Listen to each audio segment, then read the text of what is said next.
This is the Energy Makers Show, featuring the innovators, financiers, and policymakers focused on the global energy demand. Brought to you by NRG, moving clean energy forward. And here's your host, Paul Dickerson. Hi, this is Paul Dickerson, and welcome to another episode of the Energy Makers Show. First up, Larry Peterson, Executive Director of the Texas Foundation for Innovative Communities. Next up, we hear from investment banker Allie Pruner, who's CFO of Tudor Pickering Holt Company. All that right after this. Where will the energy come from to move us forward? From natural sources in abundant supply, or perhaps a man-made source?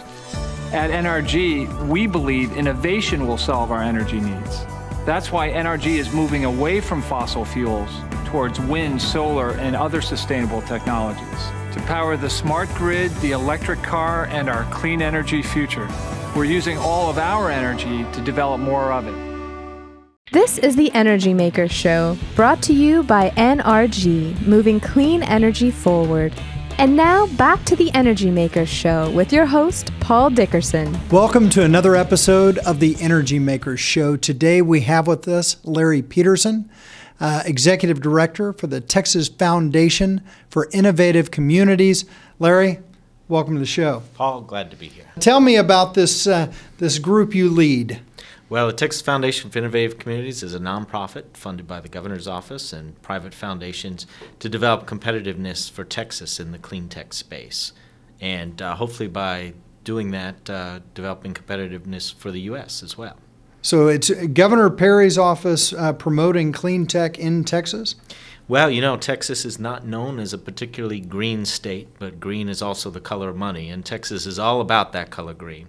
So where there's money to be made, where there's real profits to be made, where there's industry to create wealth and jobs, Texas wants to be in that business. All right, so walk me through how you assist your membership in achieving certain goals.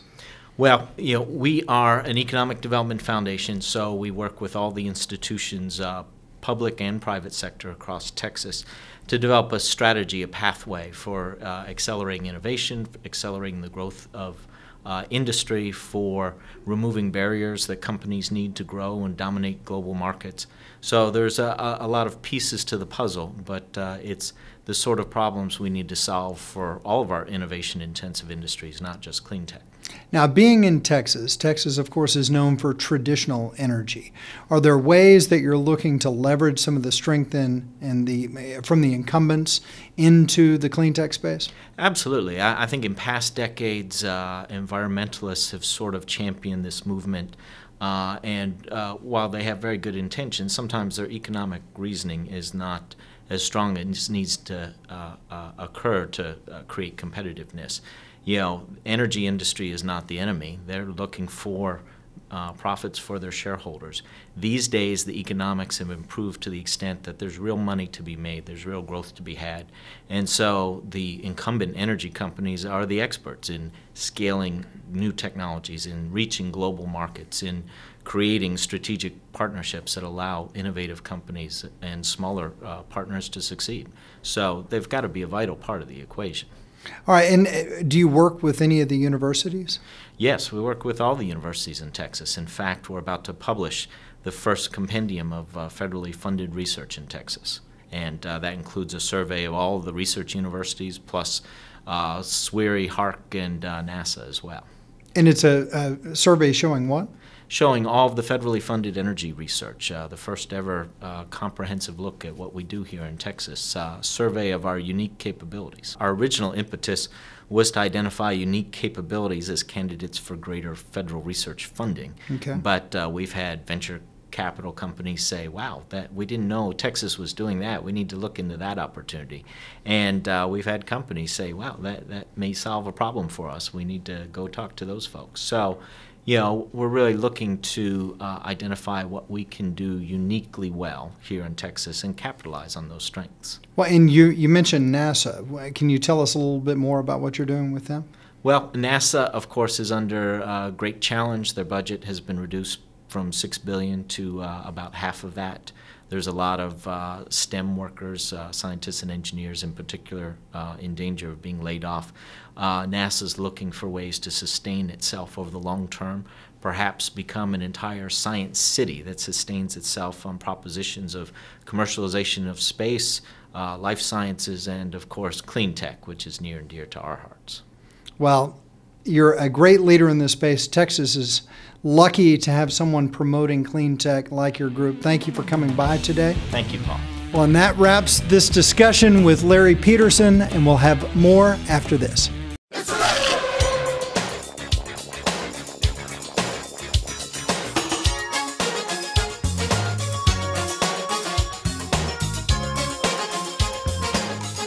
The future is here. You can't see it. It's electric. At NRG, we're providing clean energy and now charging stations to make the electric car a reality. Kinda makes you want a boogie woogie, doesn't it? NRG, moving clean energy forward. It's electric. This is the Energy Makers Show, brought to you by NRG, moving clean energy forward. And now, back to the Energy Makers Show with your host, Paul Dickerson. Welcome back to the Energy Makers Show. We're now sitting down with Allie Pruner, a CFO and partner at Tudor Pickering Holt Company. Allie, great to have you on the show. Great to be here. Thanks so much, Paul. So tell us a little bit about Tudor Pickering. Tudor Pickering is headquartered here in Houston, Texas. We're an energy investment bank, or really an integrated energy investment bank. We've got about 130 employees. We've got offices in 4 cities here in Houston, Denver, New York, and now in London. And in addition to providing standard or traditional mergers and acquisition advisory services, we also have equity research, sales, and trading. We also have a private equity arm as well as a hedge fund complex. Well, and to me, it's a great story about the original vision for the firm and how it started. We'll get into some of your personal history in a bit, but from the origins of the firm to date, can you walk us through how you've added some of those services? Absolutely. It's been a rapid and very fun growth.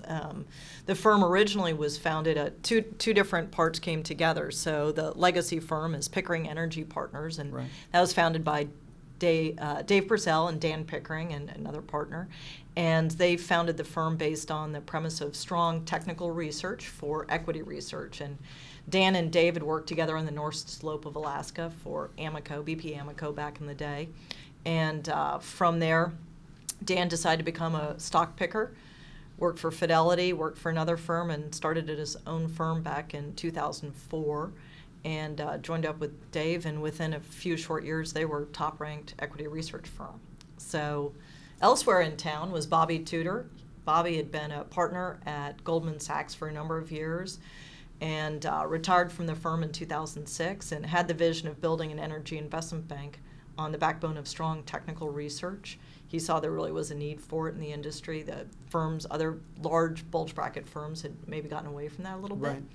So with that, he had the vision, met Dan, and I'd actually been working with Bobby at that point, and so we combined the firms to create Tudor Pickering in early 2007. So it's resonated well with clients. So pick 1 or 2 transactions and tell our audience We've we've recently one that actually had caught a lot of attention. We advised CNOOC on 2 different joint ventures. And CNOOC, for our viewers who the don't Chinese National Oil Company. Got it. And was actually a Chinese firm's first participation in onshore U.S. oil and gas play.